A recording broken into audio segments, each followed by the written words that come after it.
Building এ একটা 50 মিনিটের মধ্যে আগুন ধরে 6 তলায় এবং আমাদের ফায়ার ব্রিগেডকে একটা 52 মিনিটে খবর দেওয়া হয় এবং তারা একটা 54 মিনিট থেকে তাদের কাজ এবং সকাল 8টায় আমাদের 8:05 আমাদের আগুন সম্পূর্ণ নিয়ন্ত্রণে আসে এবং এই ঘটনায় আমাদের ফায়ার ফাইটার একজন শাহাদাত বরণ করেছেন।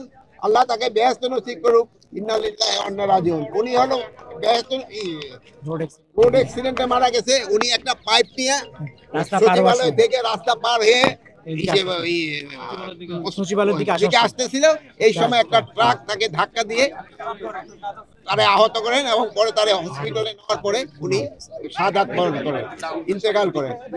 এর সাথেও আরো 2-3 জন সামান্য আহত হয়েছে, তারা সবাই সুস্থ আছে।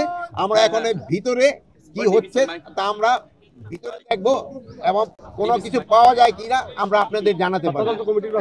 আর এটার ব্যাপারে আমরা একটা তদন্ত কমিটি গঠন করে দিচ্ছি। ক্যাবিনেট সেক্রেটারি অলরেডি ইনস্ট্রাকশন দেওয়া হয়েছে, হোম সেক্রেটারি অলরেডি ইনস্ট্রাকশন দেওয়া হয়েছে একটা তদন্ত কমিটি, হাই পাওয়ার একটা তদন্ত কমিটি করে দেওয়ার জন্য।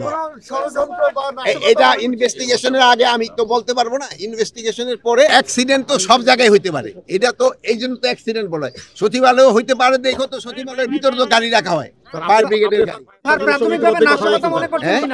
ফায়ার সার্ভিসের সঙ্গে ইতিমধ্যে কথা বলছেন, যারা রাত্রে 1টা থেকে কাজ শুরু করছে, তাদের আগুনের উৎস বিষয়ে কিছু বলছেন কিনা?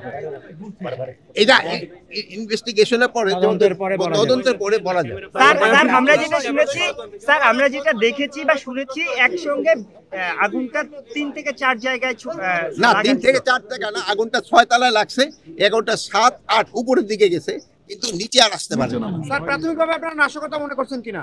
প্রাথমিকভাবে আমরা বলতে পারবো না, একটা ইনভেস্টিগেশনের পরে আমরা বলতে পারবো। আচ্ছা, ভালো থাকেন।